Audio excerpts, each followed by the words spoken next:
Hello everyone, I am महक सोनी। हम अपना chapter cell the unit of life start किया था हमने कल। तो आज हम लोग इसमें प्रोकैरियोटिक सेल्स वाला टॉपिक और इसके सब topics cell envelope and its modification then ribosome and inclusion body complete करेंगे। तो स्टार्ट करते हैं प्रोकैरियोटिक सेल से। तो हमारे जो बैक्टीरियाज होते हैं, blue green algae, mycoplasma, then PPLO मतलब प्लूरोन्यूमोनिया लाइक ऑर्गेनिज्म, ये रिप्रेजेंट करते हैं प्रोकैरियोटिक सेल्स को। और prokaryotic cells generally eukaryotic cell से स्मॉल होती है पर रैपिडली मल्टीप्लाई करती है। देन हमारी जो प्रोकैरियोटिक सेल्स होती है, जिसमें बेसिकली जब हम लोग बैक्टीरिया की बात करते हैं तो इसमें 4 बेसिक इसके शेप होते हैं। फर्स्ट शेप हमारा है rod like bacillus, then spherical हमारा कोकस, कोमा शेप्ड का विब्रियो, देन हमारा जो स्पाइरल शेप का होता है स्पाइरिलम। प्रोकैरियोटिक सेल्स जो होती हैं वो अलग अलग तरह की दिखती हैं, मतलब शेप और साइज़ में अलग अलग होने के बाद भी इनका जो मेन फंडामेंटल ऑर्गेनाइजेशन है वो सेम होता है। सभी प्रोकैरियोटिक सेल में सेल वॉल होती है और जो सेल मेम्ब्रेन होती है वो सेल वॉल से घिरी हुई होती है एक्सेप्ट माइकोप्लाज्मा। देन हमारी जो प्रोकैरियोटिक सेल्स होती है उनका जेनेटिक मटीरियल नेक्ड होता है, क्योंकि उसमें जो न्यूक्लियस है, मतलब वैसे इसमें वेल डिफाइंड न्यूक्लियस नहीं होता है, जो इसका जेनेटिक मटीरियल होता है वो न्यूक्लियर मेम्ब्रेन बाउंड नहीं होता है। देन हमारी जो प्रोकैरियोटिक सेल्स होती है उसमें जो जीनोमिक डीएनए होता है, उस जीनोमिक डीएनए के बाहर एक और हमें मतलब छोटे छोटे स्मॉल डीएनए मिलते हैं जिनको हम लोग प्लाज्मिड बोलते हैं। ये प्लाज्मिड हमारे जो प्रोकैरियोटिक सेल है उसको एक स्पेशल कैरेक्टरिस्टिक प्रोवाइड करता है। प्लाज्मिड हम लोग इसका जो पूरा काम है वो लोग 12th में बायोटेक्नोलॉजी में पढ़ेंगे। प्लाज्मिड को वेक्टर की फॉर्म में यूज़ करते हैं, वो सब पढ़ेंगे। देन प्लाज्मिड जो यूनिक कैरेक्टर प्रोवाइड करता है उसका एक एग्जांपल हम देख सकते हैं कि बहुत से बैक्टीरिया ऐसे होते हैं जो एंटीबायोटिक रेसिस्टेंस होते हैं। और हमारी जो प्रोकैरियोटिक सेल्स होती है उनमें राइबोसोम प्रेजेंट होता है। राइबोसोम ही एक ऐसा ऑर्गेनेल है जो प्रोकैरियोट और यूकैरियोट्स दोनों में प्रेजेंट होता है। उसके अलावा जो यूकैरियोट्स में ऑर्गेनेल्स मिलते हैं वैसे और ऑर्गेनेल्स हमारी प्रोकैरियोटिक सेल में नहीं मिलते हैं। देन प्रोकैरियोटिक सेल में एक मेम्ब्रेनस स्ट्रक्चर मिलती है जिसको मेसोसोम बोलते हैं, जो कि सेल के अंदर जब सेल मेम्ब्रेन एक्सटेंड हो जाती है, फोल्डिंग से बन जाती है, फोल्ड हो जाती है सेल के अंदर की साइड में, तो उसको हम मेसोसोम बोलते हैं। इसके जो भी फंक्शन है बहुत इंपॉर्टेंट है, जो हम अभी इसका सब टॉपिक है उसमें पढ़ेंगे। देन हम लोग स्टार्ट करेंगे अब cell envelope and its modification. पर उससे पहले आप एक बार जो हमने शेप देखें उस शेप के बैक्टीरिया के बारे में उसका फोटो।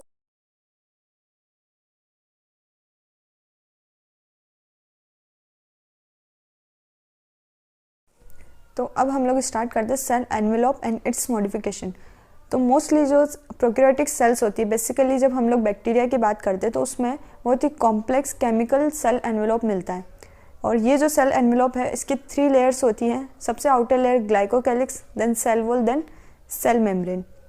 और वैसे तो इन तीनों ही लेयर्स का जो काम है वो अलग अलग होता है, उसके बाद भी ये तीनों मिल करके एक प्रोटेक्टिव यूनिट की तरह काम करती है। और इस सेल एनवेलप के डिफरेंस और बैक्टीरिया किस तरह से स्टेनिंग की प्रोसेस में परफॉर्म करते हैं, उसको स्टेन हो पाते हैं कि नहीं हो पाते हैं, इस बेसिस पे हम लोग बैक्टीरिया को 2 ग्रुप में डिवाइड करते हैं, ग्राम पॉजिटिव और gram negative.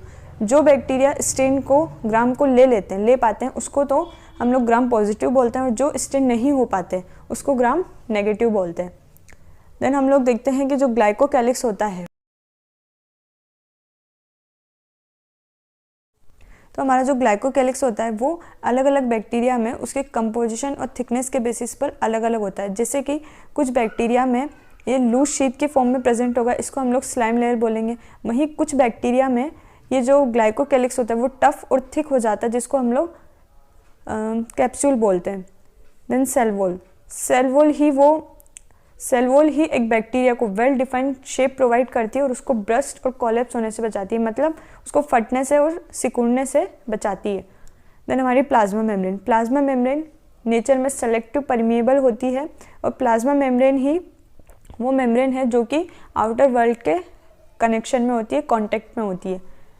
Then cell membrane ही एक ऐसी सेल मेम्ब्रेन का जो स्ट्रक्चर होता है वो यूकैरियोटिक और प्रोकैरियोटिक दोनों में सेम होता है। देन हमने पढ़ा है कि मेसोसोम प्रोकैरियोटिक सेल में एक स्पेशल मेम्ब्रेनस स्ट्रक्चर होता है जो कि सेल मेम्ब्रेन के सेल के अंदर की तरफ एक्सटेंड होने से बनता है।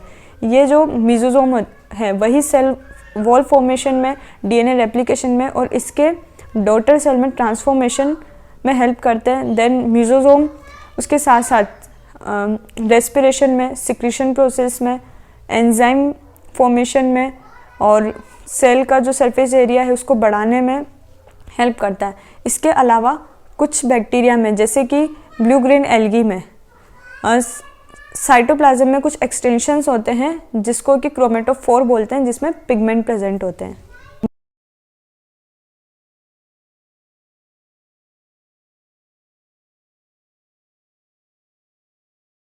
तो अब हम स्टार्ट करते हैं राइबोसोम और इंक्लूजन बॉडी।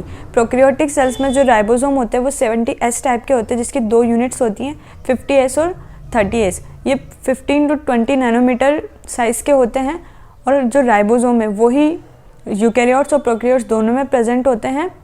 देन राइबोसोम हमारे मेम्ब्रेन लेस होते हैं और राइबोसोम प्रोटीन सिंथेसिस का साइट है। ये इंपॉर्टेंट क्वेश्चन आता है कि प्रोटीन सिंथेसिस साइट किसको बोलते हैं, तो राइबोसोम को बोलते हैं।